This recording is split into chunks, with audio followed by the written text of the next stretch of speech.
Hello and welcome back to our AWS Certified Solution Architect Associate Certification Bootcamp.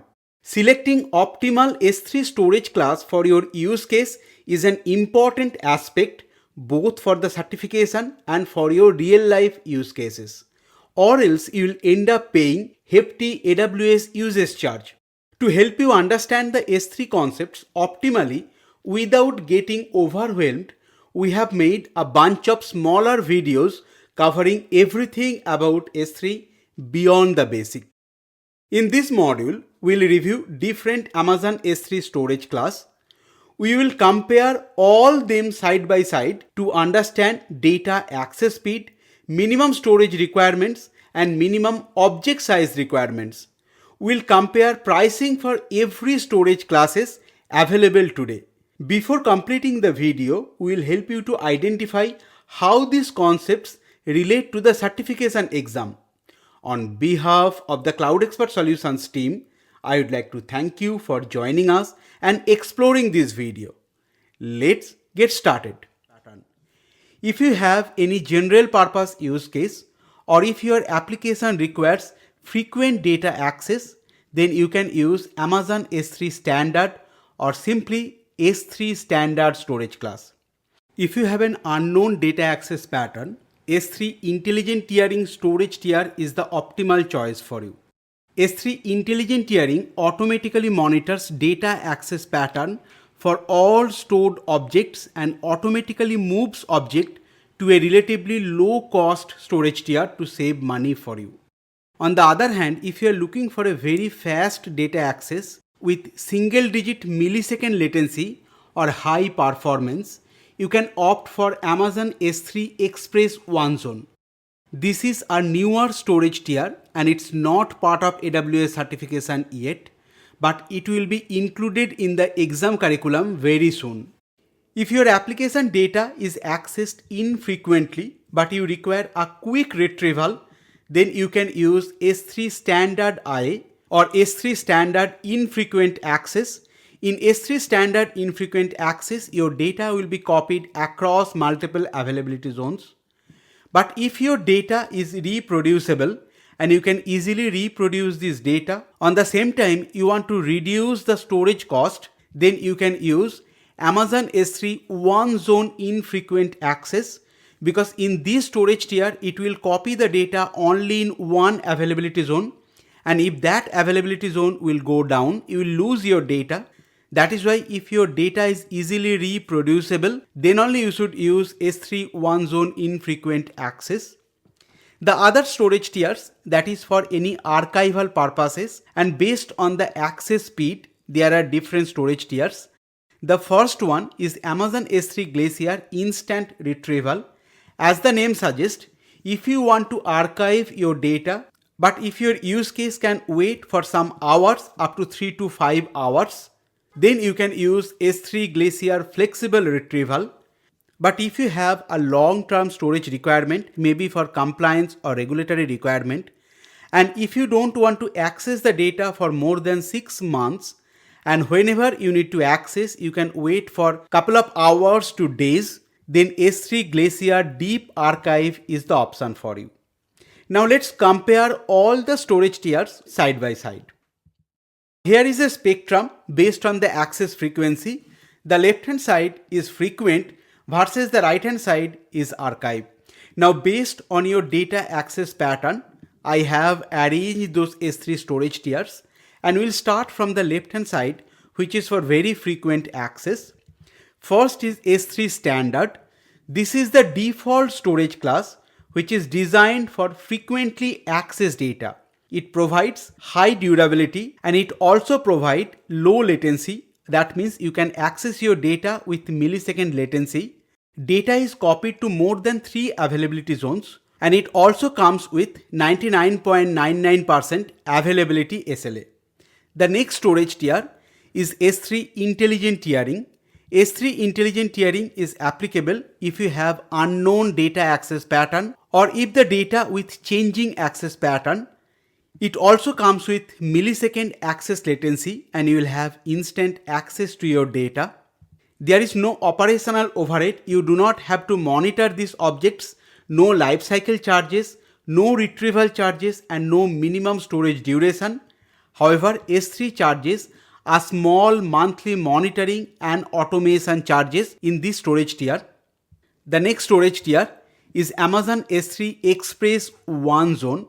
This is for high performance storage for your most frequently accessed data with consistent single digit millisecond request latency.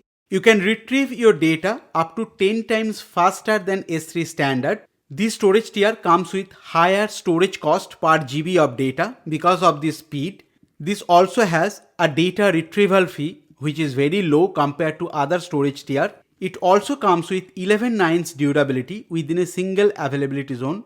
But if the availability zone goes down, then you will lose your data.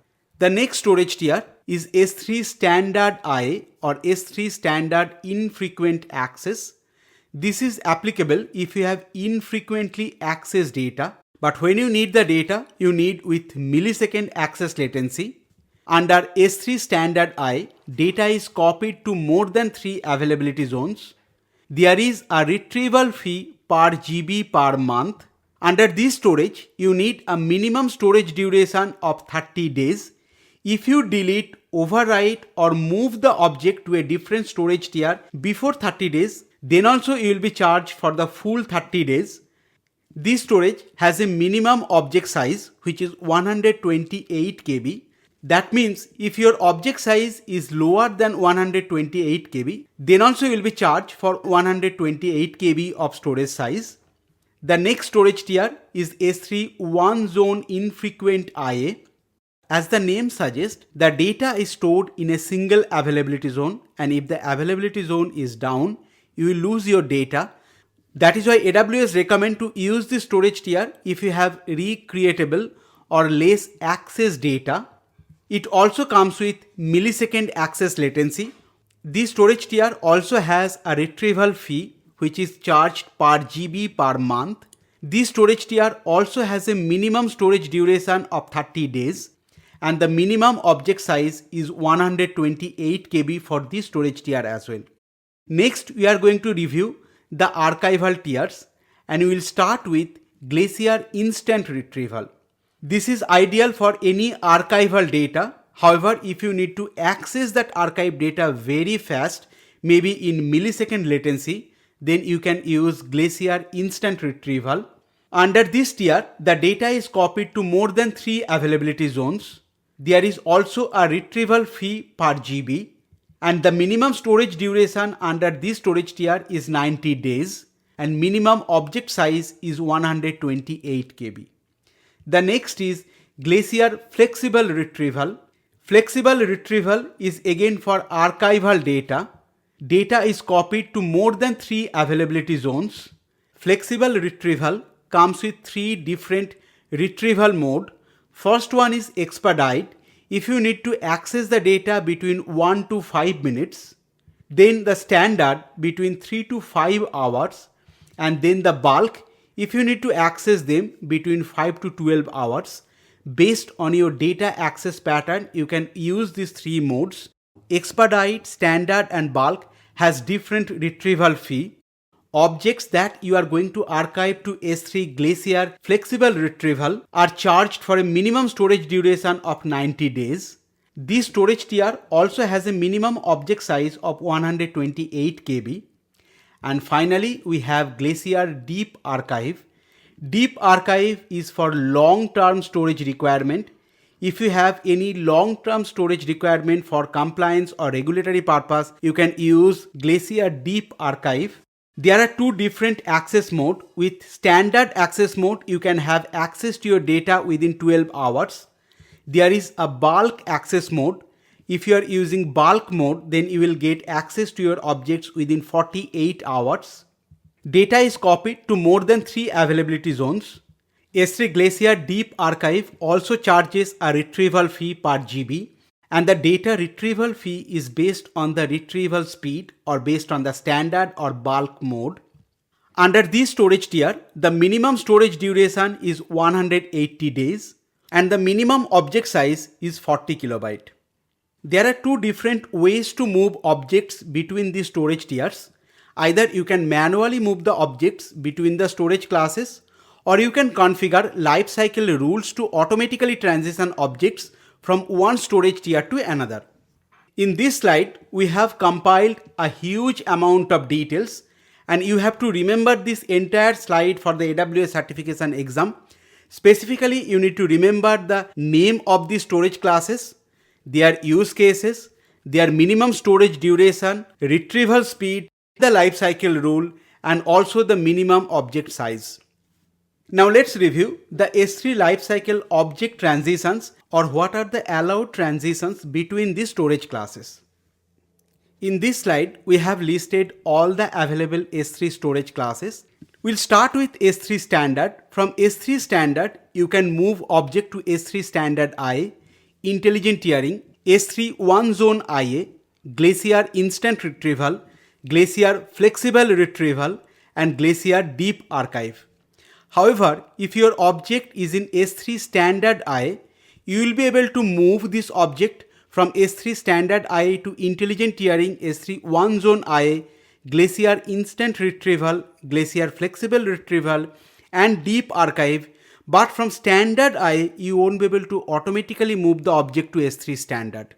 Similarly, with one zone IA, we are going to review intelligent tiering at the end. But for S3 one zone IA, you can move the objects from one zone IA to Glacier instant retrieval, flexible retrieval, and deep archive. You won't be able to move upwards. Similarly, if your object is in instant retrieval, you can move to flexible and deep archive. And if your object is in intelligent tiering, then you will be able to move this object between any storage tier. That means from S3 standard, you will be able to move all the way from S3 standard IA to deep archive. If your object is in S3 standard IA, you will be able to move between S3 one zone IA to all way down to deep archive, and so on. And finally, if your objects are in Glacier flexible retrieval, you will be able to move to Glacier deep archive.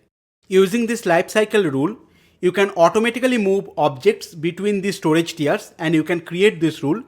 However, there are some restrictions that you should remember. If your object size is smaller than 128 KB, automatic transition rule will not move your object between the storage tiers.